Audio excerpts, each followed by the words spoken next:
जो हरियापुर सुल्तानपुर बॉर्डर के पास है, जहाँ पर अभी 5 दिन से बताया जा रहा है कि एक हाथी को वन अधिकारियों के द्वारा जो है पकड़ करके यहाँ से रखा गया था। हमारे साथ एक वरिष्ठ हमारे चाचा जी मौजूद हैं, हम इनसे जानकारी चाहेंगे कि क्या था इसका प्रकरण और क्यों इसको बांधा गया था। आपका बहुत बहुत स्वागत है। ये हाथी अलीगंज के पास साबिर खान का अलीगंज है, वहाँ एक देवलपुर गांव है जी वहाँ की एक रेशमा यादव हैं, अध्यापिका हैं, जी उनके यहाँ था। जी इस हाथी का कोई पेपर नहीं था। उनका महावत जो है अयोध्या जिले के खंडासा थाना क्षेत्र के भीखी का पुरवा का है। जी मुहर्रम में वो अपने घर लेकर आया था। जी ये प्रशासन के संज्ञान में तब आया, वहाँ भीखीपुरा में एक दिन ये हाथी जी तो जी वहाँ अपना छूट गया। जी हाँ तो वहाँ कुछ उत्पात मचाया, जी वीडियो सोशल मीडिया पर वायरल हुआ। जी तो अयोध्या जिले के अधिकारियों ने संज्ञान लिया। जब इसकी तलाश किया तब तक वो महावत लेकर यहाँ सुल्तानपुर जिले में प्रवेश कर गया था। जी तो ये सोमवार 14 तारीख की बात है शायद। जी तो फैजाबाद वाले यहाँ के अयोध्या जिले वाले जी अधिकारी बता दिए कि ये सुल्तान में प्रवेश कर गया है और यहाँ सुल्तानपुर जिले के डिपो वगैरह को सूचना दे दी।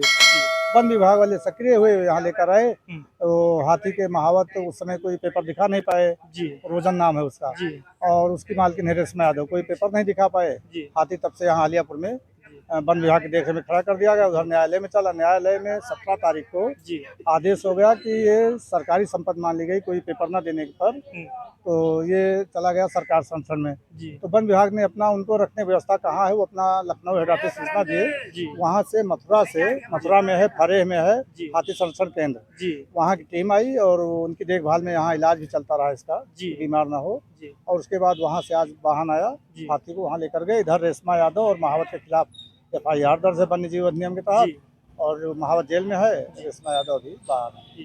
ये जिस तरह से ये जब हाथी पकड़ा गया तो रेशमा यादव का इस पे क्या रिएक्शन आया, क्या वो रेशमा आई यादव यहाँ उस समय हाँ 2-3 दिन लगातार खूब आई हैं। जी जब उनका महावत जेल चला गया, FIR में उनका नाम आ गया, जी तब से वो यहाँ नहीं दिखा। लेकिन उनके परिवार वाले सब दिन रात यहाँ जी रहते थे, भाई भतीजे रिश्तेदार। जी और उनका मिनी महावत जो था छोटा, वो सब यहाँ रहते थे। जी तो क्या मतलब जैसे ये हाथी आया था, जब जिस तरह से यहाँ इनके पास आया यादव जी के पास, तो उससे पहले इसका यादव पेपर हाँ, पेपर था कि नहीं नहीं था? पेपर कभी नहीं था इसका। ये वो जो बताती हैं, हम्म, ये हाथी पहले पूर्णिया में था, बिहार में पूर्णिया स्थान जी है, पुड़िया पूर्णिया में था। जी पूर्णिया से यूपी में 1 महीने के परमिशन पर आजमगढ़ आया। अच्छा यादव हैं कोई, जी जो पूर्णिया उनकी रिश्तेदारी थी, जी वो आजमगढ़ आया। जी आजमगढ़ से इनके रेशमा के कोई नाना हैं, जी कोई यादव थे, जी उन्होंने इनको दान में दिया। जी 2019 में ये हाथी उत्पात मचाया था यहाँ पुरवार में। जी वहाँ 1 महीने 1.5 महीने वन विभाग के संरक्षण में रहा। जी उस समय रेशमा यादव रिलीफ पा गई थी हाई कोर्ट से। तब उनके पति थे, जिंदा थे, फौज में थे, जी फौजी। जी वो रिलीफ पा गए थे। वहाँ हाई कोर्ट में ये कहा था उन्होंने कि हम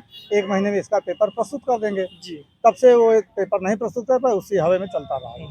अच्छा, इससे पहले जब जो ये भीखी के पुरवा में ये मामला उठा था हाथी का उत्पात वाला, ये हाथी था? यही आती तो कितने दिन से यहाँ इसको पकड़ के रखा है यहाँ है? 14 आज 9वां दिन है। अच्छा हाँ, आज 4 बजे टीम आ गई इनकी और लेकर जा रही है। अच्छा, इस हाथी के महावत को जो है पकड़ के अभी जेल में है, अभी जेल में हाँ जेल में है।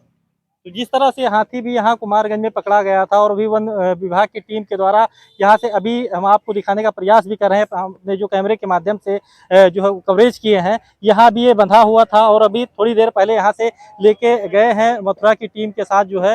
अब उसको क्या करेंगे और न्यायालय में जिसका हाथी है उसका पेपर वो प्रस्तुत कर सकते हैं कि नहीं कर सकते हैं, ये तो न्यायालय का मामला होगा। इन्हीं खबरों के साथ मैं हूँ सुरेंद्र यादव, आप सबका बहुत बहुत स्वागत है। नमस्कार, हमारी ये मौजूदगी जो है अलियापुर सुल्तानपुर और जो है कुमारगंज बॉर्डर पर इस समय हम मौजूद हैं, जहाँ पर ये देखिए वन विभाग कर्मचारियों के द्वारा अधिकारी आला अधिकारी यहाँ मौजूद हैं। इनकी मौजूदगी में एक हाथी को यहाँ बांधा गया है, जिसका बताया जा रहा है कि इसका लाइसेंस रद्द हो जाने की वजह से अभी इसका जो है पूरा प्रकरण नहीं हो पाया है और अभी इसको वन विभाग के अधिकारियों द्वारा इसको जो है यहाँ से सुरक्षित रखा गया है। और अब यहाँ से सारी आला टीम मौजूद है, सबकी मौजूदगी में जो है इस हाथी को वन विभाग की मौजूदगी में जो है इसको यहाँ से ले जाया जा रहा है। आगे की क्या प्रक्रिया होगी, अब ये क्या है इसका पूरा प्रकरण अभी हम आपको दिखाने का प्रयास कर रहे हैं, तब तक के लिए बने रहिएगा। अब देख लीजिए अब यहाँ ये गाड़ी आई है, जिस गाड़ी में इसको जो हाथी को यहाँ से सुरक्षित रूप से इसको ले जाया जाएगा यहाँ से, और इसको खाने की सारी व्यवस्थाएं भी यहाँ से मुहैया कराई जा रही थी। और भी ये देखिए सारे खाने पीने की सब इसको सुविधाएं भी दी गई है, कोई दिक्कत इसको नहीं। मौजूदगी यहाँ सारे कर्मचारियों की मौजूदगी में इसको इस तरह से एक सुरक्षा व्यवस्था भी काफ़ी मजबूती के साथ यहाँ से दिया गया था। आप ये देखने का प्रयास कर रहे हैं और अभी हम यहाँ से जो भी यहाँ से तो यहाँ के वन अधिकारी और कर्मचारी यहाँ से होंगे, हम उनसे मिलेंगे और जानेंगे कि क्या इसका पूरा प्रकरण है और क्यों ऐसा इसको पकड़ा गया था। तब तक के लिए हमारी खबरों में आप बने